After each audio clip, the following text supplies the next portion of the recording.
चाहिँ इन्डिया हो गाह्रो छ अब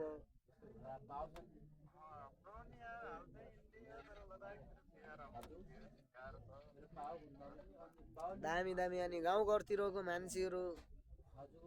को हुनुहुन्छ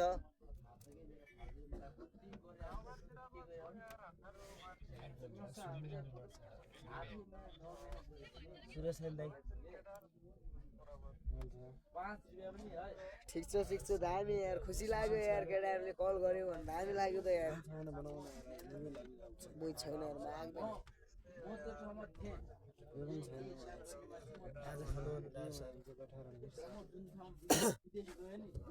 यता पनि यो पुरै बसिरहेको हुन केदारनाथ अब गौरीकुण्डमा अब आइया होला अब गाह्रो छ अब अँध्यारो छ देखिँदैन राम्रोसँग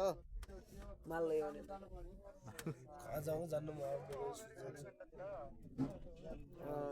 जाने कस्तो सुति जान्छु भने